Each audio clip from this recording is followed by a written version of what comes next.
Assalamualaikum warahmatullahi wabarakatuh. Perkenalkan, nama saya Siti Nora Mansurrahman, NIM L0612121015 dari Prodi Teknologi Hasil Perikanan. Di sini saya akan menjelaskan mengenai materi pekan 1 sampai ke 8, dasar-dasar pengelolaan perikanan C. Pengelolaan sumber daya perikanan adalah suatu kesatuan ilmu manajemen yang ditujukan untuk mengelola sumber daya ikan pada suatu kawasan agar populasi ikan tersebut tidak menjadi punah dalam rangka pemanfaatan secara lestari dan berkesinambungan untuk jangka panjang. Untuk mempelajari pengelolaan sumber daya perikanan dapat dilakukan melalui 3 pendekatan. Yang pertama, pendekatan spesies, kedua, pendekatan habitat, yang ketiga, pendekatan teknologi. Tujuan dari pengelolaan sumber daya perikanan sendiri, yang pertama meningkatkan kesejahteraan masyarakat nelayan melalui pemanfaatan sumber daya perikanan secara lestari. Kedua, menjaga sumber daya perikanan tetap hidup, berkembang, dan dapat dimanfaatkan secara lestari. Yang terakhir, memelihara dan dapat memperbaiki ekonomi yang sesuai dengan kondisi alam habitat. Pengelolaan sumber daya perikanan dilaksanakan agar tidak terjadi eksploitasi sumber daya perikanan yang apabila dilakukan secara terus-menerus tanpa ada kontrol mengakibatkan sumber daya ikan akan mengalami degradasi dan akhirnya secara permanen akan mengalami kepunahan. Lingkungan perairan akan mengalami proses kerusakan. Adapun beberapa prinsip dasar pengelolaan perikanan terdiri dari 8. Menurut Widodo dan Swadi pada tahun 2008. Wilayah pengelolaan perikanan Republik Indonesia diatur pada pasal 1, yaitu yang selanjutnya disebut WPPRI, merupakan pengelolaan perikanan untuk penangkapan ikan, pembudidayaan ikan, konservasi, penelitian, dan pengembangan perikanan yang meliputi perairan pedalaman, perairan kepulauan, laut teritorial, zona tambahan, dan zona ekonomi eksklusif Indonesia. Sulawesi Selatan sendiri berada pada WPPRI 713 yang meliputi perairan Selat Makassar, Teluk Bone, Laut Flores, dan Laut Bali. Alga merupakan suatu organisme yang bersifat uniseluler maupun multiseluler. Berdasarkan ukurannya, alga dibedakan menjadi 2, yaitu makroalga yang berukuran besar dan mikroalga yang berukuran kecil. Mikroalga adalah alga mikroskopis yang meliputi fitoplankton dan alga renik lainnya. Mikroalga bersifat uniseluler. Ukurannya mulai dari beberapa mikron hingga beberapa ratus mikron, tergantung jenisnya. Tidak memiliki akar, batang, dan daun. Makroalga memiliki kemampuan untuk melakukan fotosintesis, memproduksi sekitar setengah dari oksigen yang ada di atmosfer bumi, dan memanfaatkan gas CO2 untuk bertambah secara fotoautotrophically. Bersama dengan bakteri, mikroalga menempati posisi paling dasar dalam rantai makanan dan menyediakan energi untuk tingkat trofik di atasnya. Keanekaragaman hayati mikroalga sangat besar. Sebagian besar spesies mikroalga ini menghasilkan produk yang unik, seperti karotenoid, antioksidan, asam lemak, enzim, polimer, peptida, racun, dan sterol. Mikroalga memainkan peran utama dalam siklus nutrisi dan mengubah karbon anorganik menjadi molekul organik.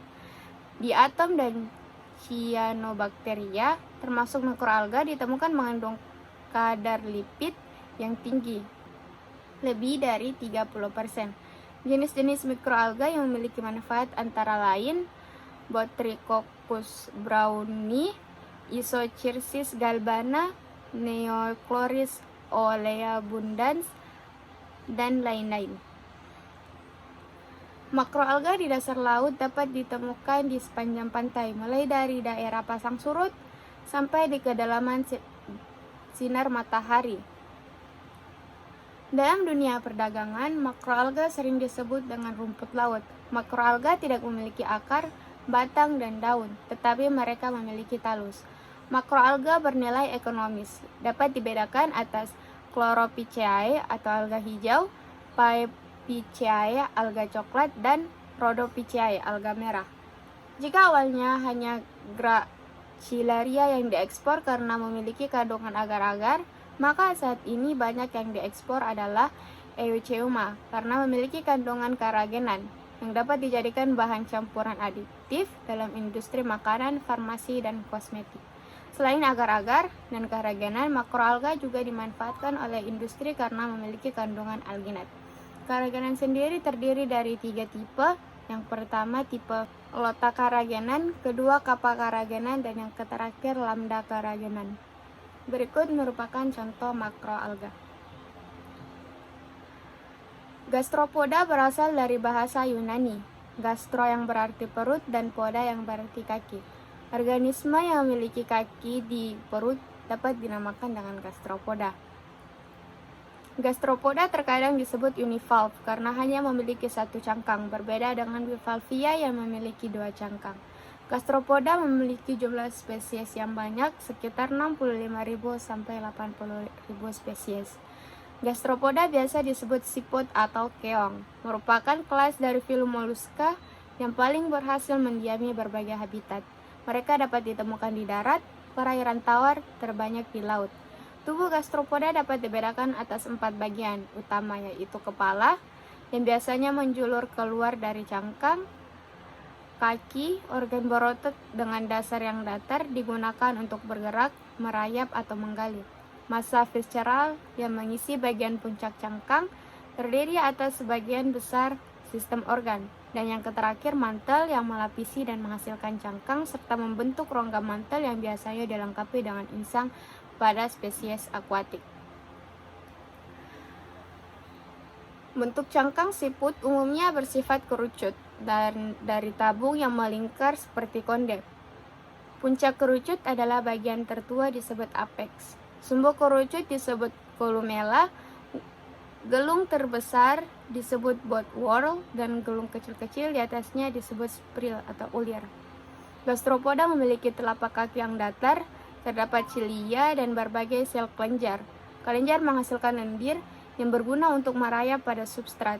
Gastropoda memiliki arti penting sebagai makanan berbagai ikan, burung, mamalia termasuk manusia. Gastropoda yang umum dimakan adalah Haliotis, Strombus, Pila scutata, Pila polita, Viviparus, Belamia, Helix, Pomatia, dan Achatina. Berikut merupakan morfologi dari gastropoda. Berikut merupakan morfologi dan contoh spesies dari gastropoda. Nama bivalvia pertama kali digunakan oleh Carl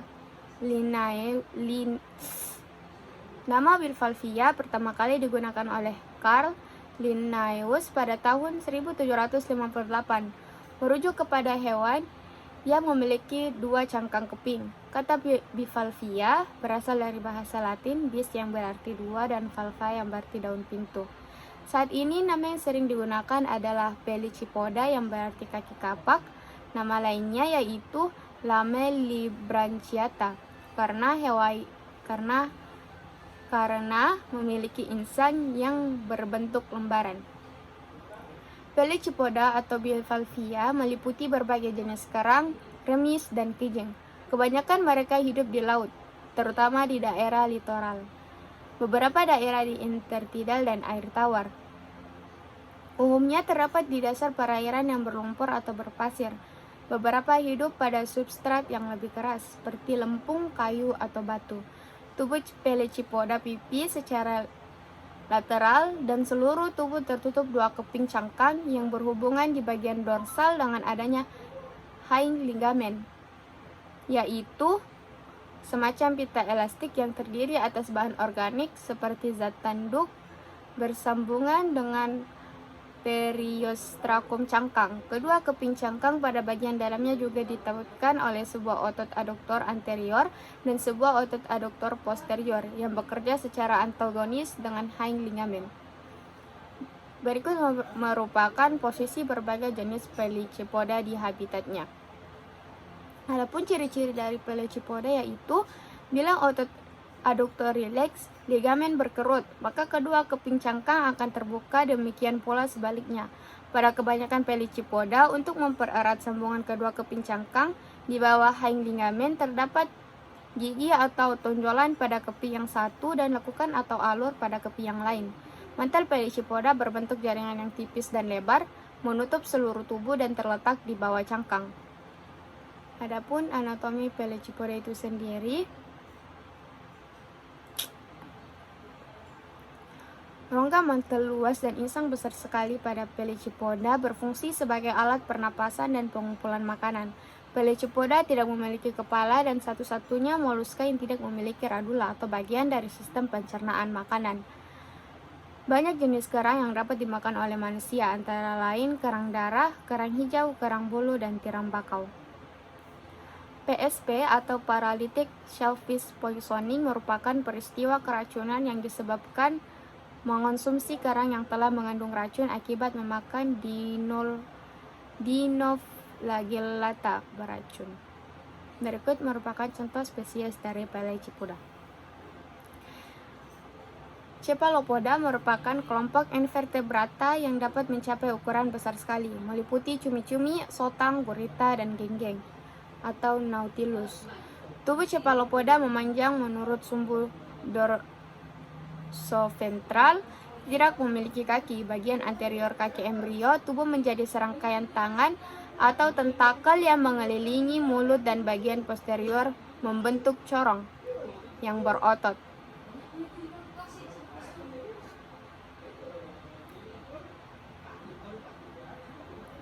Jumlah total cephalopoda yang telah dideskripsi sampai saat ini terdapat tidak sampai 1000 spesies cephalopoda yang hidup di perairan Indonesia dan telah diidentifikasi sekitar 100 jenis. Sampai tahun 2005 telah diketahui 29 jenis yang merupakan tipe lokaliti perairan Indonesia. Cephalopoda terakhir dari wilayah Indonesia yang berhasil dideskripsi adalah gurita Taumoctopus mimicus Norman dan Hawkberg 2005 dan gurita Wunderpus photogenicus Hawkberg, Norman, dan Finn 2006 yang ditemukan di perairan Sulawesi bagian utara. Kebanyakan filomoluska memiliki sistem peredaran darah terbuka, tetapi pada kelas Cephalopoda memiliki sistem peredaran tertutup yang berarti hanya mengalir di pembuluh darah dalam tubuh saja. Cephalopoda diciptakan dengan 3 jantung untuk meningkatkan tekanan darah karena ada pompa yang lebih banyak. Namun tidak semua hewan yang berdarah biru butuh 3 jantung. Nautilus contohnya yang masuk ke dalam kelas Cephalopoda walaupun bercangkang. Nautilus tidak perlu 3 jantung karena ukuran tubuhnya yang relatif kecil. 3 jantung di Cephalopoda memiliki fungsi yang berbeda-beda. Jantung pertama berfungsi untuk memompa darah ke seluruh tubuh. Jantung kedua dan ketiga dinamakan jantung brachial atau jantung insang yang terletak di dekat masing-masing insang. Berikut merupakan anatomi Cephalopoda dan contoh dari spesies Cephalopoda. Crustaceae berasal dari kata crusta, kulit keras atau kerak, yang berasal dari bahasa Romawi. Terdapat sekitar 40.000 spesies meliputi jenis-jenis udang mantis, udang panait, kepiting, rajungan, dan lobster. Berukuran kurang lebih 0,1 mm sampai 60 cm. Bentuk tubuh panjang sampai bulat, sebagian besar hidup di laut, 13% di air tawar, dan 3% di darat. Tubuh Crustaceae dapat dibedakan menjadi kepala, toraks, dan abdomen.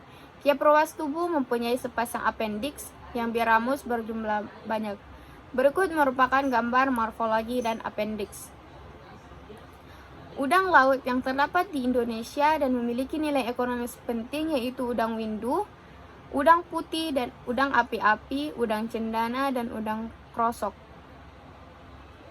Di alam, udang laut menjalani 2 fase kehidupan. Yang pertama fase di tengah laut, meliputi fase dewasa, kawin, dan bertelur, dan fase di perairan muara yaitu fase larva. Setelah 12 jam dilepaskan, telur menetas menjadi Nautilus. Nautilus mengalami pergantian kulit beberapa kali dan menjadi zoea. Pada stadium zoea, larva mulai mengambil makanan dari sekelilingnya. Bentuk zoea akan berubah menjadi misis, kemudian bermetamorfasa menjadi postlarva. Anakan udang yang bersifat planktonik ini kemudian bermuara ke pantai, cenderung ke perairan muara sungai. Berikut merupakan daur hidup udang. Adapun perbedaan dari rajungan dan kepiting sendiri itu yaitu yang pertama tempat habitat dari rajungan dan kepiting itu sendiri, dan yang kedua yaitu motif dari cangkang. Berikut merupakan contoh spesies dari Crustaceae. Echinodermata berasal dari kata Yunani echimos yang berarti duri, dermis yang berarti kulit. Jadi Echinodermata merupakan kelompok hewan yang kulitnya berduri. Echinodermata meliputi kelas Asteroidea atau bintang laut, kelas Ophiuroida atau bintang ular, kelas Echinoidea atau landak laut atau bulu babi, kelas Holoturoidea, mentimun laut atau teripang, dan kelas Crinodea, lili laut. Echinodermata yang dapat dimakan adalah bulu babi dan teripang. Ciri umum dari Echinodermata sendiri itu yang pertama bersifat radial simetris. Sebagian besar organ mempunyai silia, tubuh ditutupi oleh epidermis yang halus dan sering memiliki duri-duri kapur yang halus. Saluran pencernaan sederhana, lengkap, dan beberapa jenis tidak memiliki anus. Sistem sirkulasi radial tereduksi disebut hemal system. Respirasi dilakukan dengan insang kecil atau papulae. Sistem saraf berupa batang cincin yang bercabang-cabang ke arah radial. Seks terpisah dengan beberapa pengecualian. Gonad besar dengan pembuluh yang sederhana. Larva mikroskopis bersilia transparan bersifat planktonik. Ada yang vivipar, ada yang seksual. Ditemukan pada beberapa Asteroidea dan Ophiuroida. Disebut visiparity. Memiliki daya regenerasi yang besar sekali, tidak mempunyai organ pengeluaran yang khusus. Berikut merupakan contoh-contoh dari teripang. Teripang sendiri dikenal dengan nama mentimun laut. Teripang adalah binatang yang relatif lamban, hidup di permukaan dasar atau membenamkan diri di dalam pasir dan lumpur, yang bergerak merangkak sepanjang soale, dan podia berfungsi sebagai alat gerak yang hidup menetap, yaitu Holoturia, Cucumaria, dan Posulus, menggunakan podia untuk melekat. Adapun ciri-ciri dari teripang sendiri yaitu tidak memiliki lengan, letak mulut berlawanan arah dengan anus. Teripang berbaring dengan sisi permukaan ventral yang disusun oleh 3 ambulacral area yang disebut soale. Kaki atau podia pada daerah ini mempunyai alat pengisap yang berfungsi sebagai alat pergerakan. Dan yang terakhir, teripang tidak memiliki jantung. Berikut merupakan contoh dari teripang itu sendiri. Sekian dari saya. Wassalamualaikum warahmatullahi wabarakatuh.